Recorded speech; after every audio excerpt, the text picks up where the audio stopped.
नमस्कार दोस्तों, R K study 94 YouTube channel पर आप सभी का एक बार फिर से स्वागत है। दोस्तों, हम हिंदी व्याकरण के अंतर्गत वाक्य विचार पढ़ रहे थे और पिछले जो वीडियो था उसमें हमने रचना के आधार पर वाक्य जो 3 प्रकार के होते हैं, सरल एवं साधारण वाक्य, मिश्र वाक्य एवं संयुक्त वाक्यों के बारे में अध्ययन कर लिया था। आज हम उन्हीं वाक्यों से संबंधित जो आश्रित वाक्य होते हैं, आश्रित वाक्यों के बारे में अध्ययन करते हैं। यानी आश्रित वाक्य, सबसे पहले क्या बात करते हैं कि आश्रित वाक्य होते क्या है। कि 2 प्रकार के, एक ही जो वाक्य होता है उसमें 2 प्रकार के वाक्य होते हैं। उनमें से एक वाक्य आश्रित उपवाक्य होता है, दूसरा प्रधान उपवाक्य होता है। प्रधान उपवाक्य वह होता है जिसकी मुख्य क्रिया होती है। इसके बारे में हमने पहले अध्ययन कर लिया था। आज हम अध्ययन करने वाले हैं आश्रित उपवाक्य। आश्रित उपवाक्य मुख्य रूप से 3 प्रकार के माने जाते हैं। आश्रित उपवाक्य मुख्य रूप से 3 प्रकार के माने जाते हैं, जिसमें पहला है संज्ञा आश्रित उपवाक्य। संज्ञा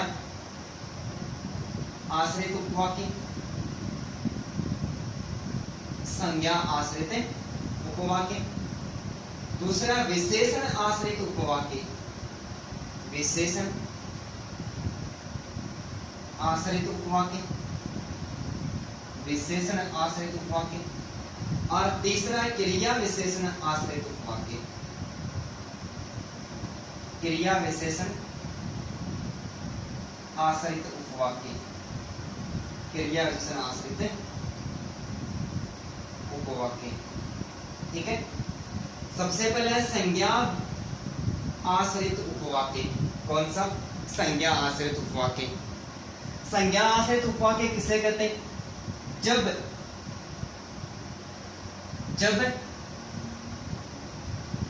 आश्रित उपवाक्य, जब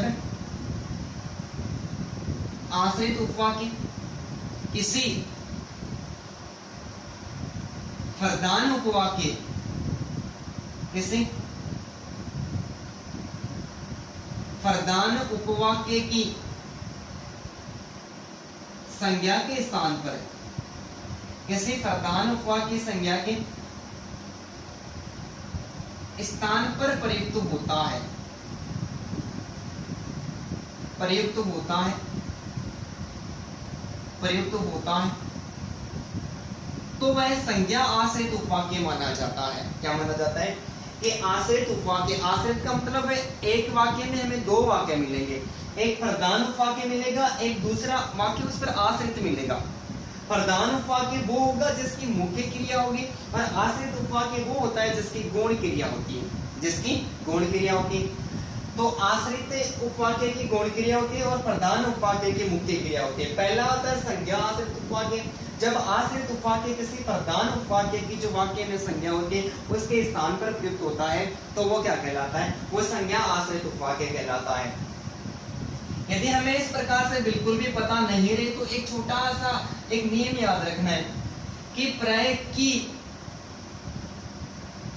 की एक योजक शब्द है। जब किसी वाक्य में योजक शब्द की का प्रयोग किया जाता है, किसका प्रयोग किया जाता है? योजक शब्द की का प्रयोग किया जाता है। और योजक शब्द की का प्रयोग किया जाता है, की से पहले वाला वाक्य हमेशा प्रधान उपवाक्य होता है और आगे वाला वाक्य होता है वो आश्रित उपवाक्य होता है। हमें इतना याद रख लेना है कि जब किसी वाक्य के बीच में योजक शब्द की का प्रयोग किया जाता है वह वाक्य हमेशा ही संज्ञा आश्रित उपवाक्य होता है। जैसे शिक्षक ने कहा कि, शिक्षक ने कहा कि सदा सत्य बोलो, सदा, शिक्षक ने कहा कि सदा सत्य बोलो। ये योजक शब्द की आया है। क्या है? योजक शब्द की आया है। तो शिक्षक ने कहा कि ये प्रधान है, ये संज्ञा प्रधान उपवाक्य हो गया, और ये कौन सा हो गया? ये आश्रित उपवाक्य हो गया। इसके अलावा एक और उदाहरण की बात करें, मैं घर से निकला ही था, मैं घर से निकला ही था कि अचानक वर्षा होने लगी, अचानक वर्षा होने लगी। ये योजक शब्द किया है। और ये संज्ञा आश्रय संज्ञा जो प्रधान उपवाक्य और संज्ञा आश्रित उपवाक्य। इसके अलावा एक और वाक्य की बात करें कि मैंने देखा है कि रवि गा रहा है। मैंने देखा है कि रवि गा रहा है। इसमें भी योजक शब्द क्या है? इसमें भी योजक शब्द की आया है। ठीक है, तो ये तीनों प्रकार के वाक्य जो सबसे पहले प्रयुक्त हुए ये प्रधान उपवाक्य। कैसे?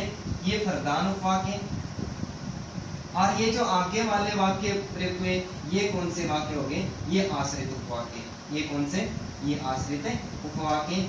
और जिन वाक्यों के बीच में योजक शब्द की का प्रयोग किया जाता है तो वो हमेशा इस संज्ञा आश्रित उपवाक्य माना जाता है। कि जब आश्रित उपवाक्य किसी प्रधान उपवाक्य संज्ञा के स्थान पर प्रयुक्त होता है तो वह संज्ञा आश्रित उपवाक्य माना जाता है। इतना हमें बिल्कुल भी याद नहीं रहता, तो एक ही बात को याद रखनी है, वो बात है कि जब किसी वाक्य के बीच में प्राय योजक शब्द दो वाक्यों को जोड़ने के लिए की का प्रयोग किया जाता है वो सारे के सारे वाक्य क्या कहलाते हैं? वो सारे वाक्य संज्ञा आश्रित उपवाक्य कहलाते हैं। ठीक है, आप एक बार इसका स्क्रीनशॉट ले लें।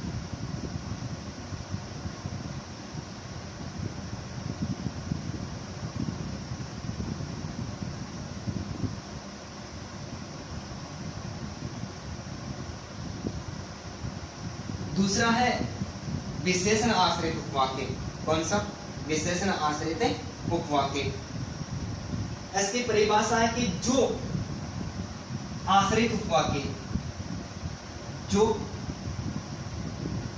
आश्रित उपवाक्य, जो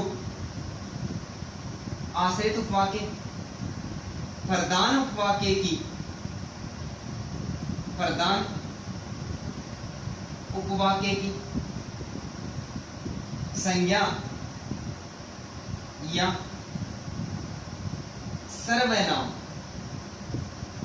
की विशेषता को प्रकट करे। संज्ञा या सर्वनाम की विशेषता को प्रकट करे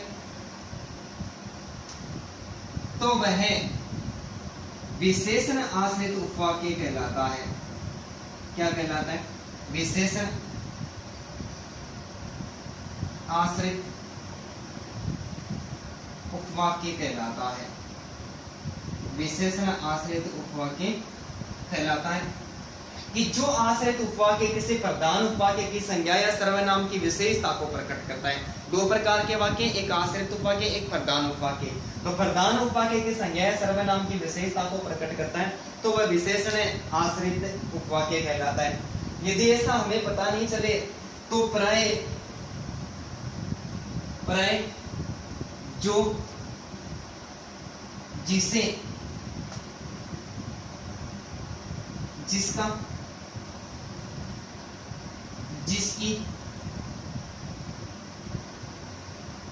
जिसके या फिर जिसको, जिन्हें, जिनका, जिनकी और जिनके या फिर जिनको। ठीक है, इनसे शुरू होने वाले वाक्य जो, जिसे, जिसका, जिसकी, जिसे, जिसके, जिसको, जिन्हें, जिनका, जिनकी, इन शब्दों से शुरू होने वाले वाक्य, इन शब्दों से शुरू होने वाले वाक्य हमेशा विशेषण आश्रित उपवाक्य कहलाते हैं। क्या कहलाते हैं? हमेशा विशेषण आश्रित उपवाक्य कहलाते हैं। ठीक है, जैसे उदाहरण की बात करें, जो विद्यार्थी समय गवाते हैं, जो विद्यार्थी समय गवाते वे एक दिन बहुत पछताते हैं। जो विद्यार्थी समय गवाते हैं वो एक दिन बहुत पछताते हैं। तो जो, जिसे, जिसका, जिसकी, जिसके, जिसको, जिन्हें, जिनका, जिनके, इनसे शुरू होने वाले वाक्य विशेषण आश्रित वाक्य कहलाते हैं। तो ये जो और जो से शुरू होने वाला जो ये वाक्य, ये विशेषण आश्रित उपवाक्य माना जाता है। क्या माना जाता है? ये विशेषण आश्रित उपवाक्य। कैसा वाक्य? विशेषण आश्रित उपवाक्य।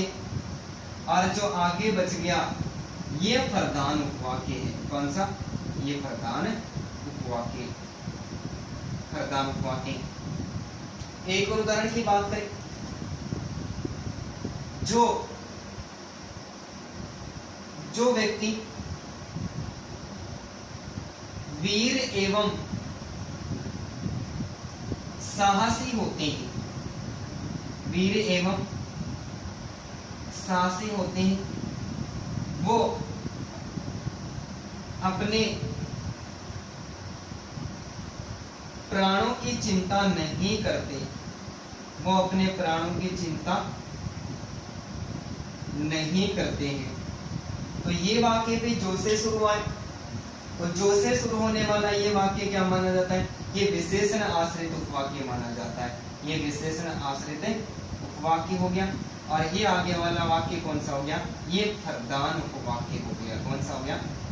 फरदान उपवाक्य हो गया। इसके अलावा जैसे जिसकी लाठी उसकी भैंस, जिसे तुम जानते नहीं उस पर कैसे विश्वास कर लिया, तो इनसे शुरू होने वाले जो, जिसे, जिसका, जिसकी, जिसके, जिसको, जिन्हें, जिनका, जिनके, इनसे शुरू होने वाले जितने भी वाक्य होते हैं वो सारे के सारे विशेषण आश्रित उपवाक्य कहलाते हैं। आप एक बार इसका भी स्क्रीनशॉट ले लें।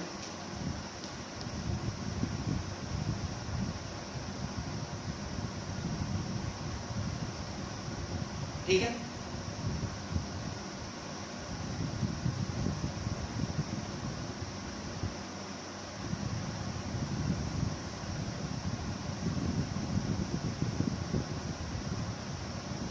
तीसरा क्रियाविशेषण आश्रित उपवाक्य।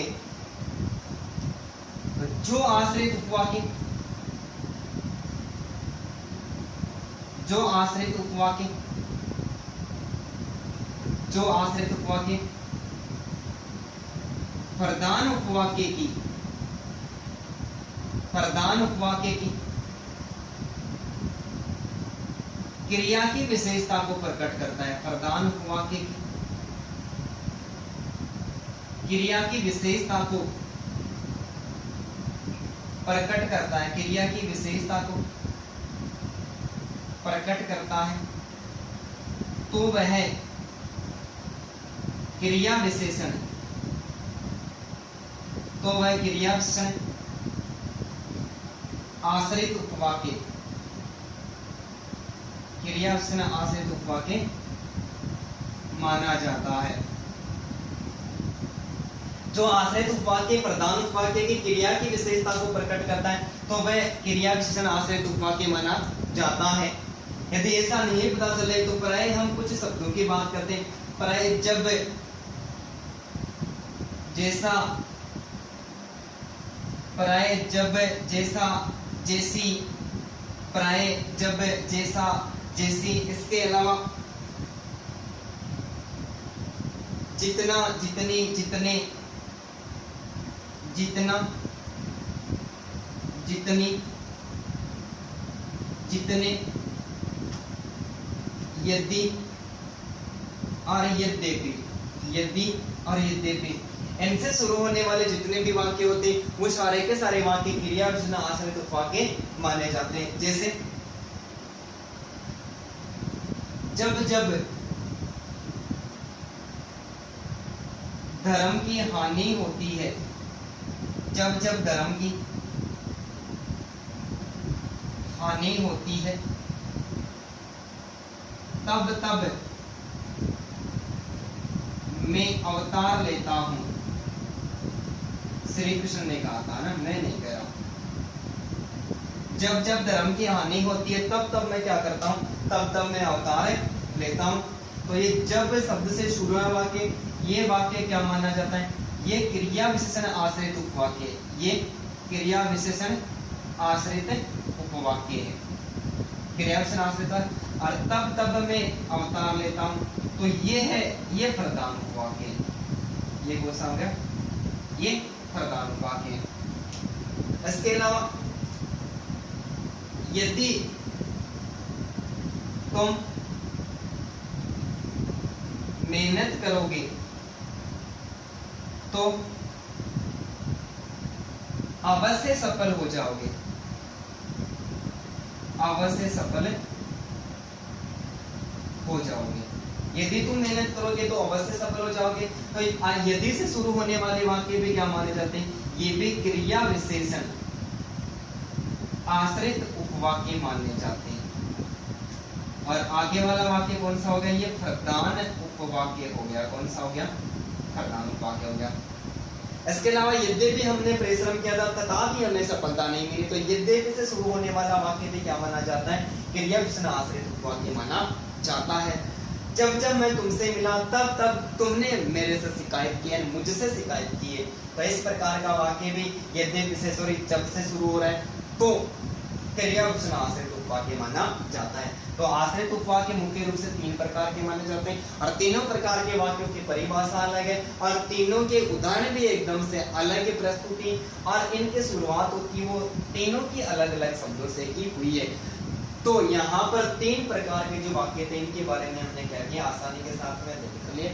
एक बार में समझ में नहीं आता है तो आप एक से अधिक बार इस वीडियो को देखें कि एग्जाम में रिट की एग्जाम के लिए जो आश्रित उपवाक्य वो एकदम से इम्पोर्टेंट माने जाते हैं। धन्यवाद दोस्तों इतना अच्छा पढ़ाने के बाद में भी किसी प्रकार की कोई कमी वगैरह रह जाती है तो आप कमेंट बॉक्स में कमेंट जरूर करें, उस कमी के बारे में बताएं।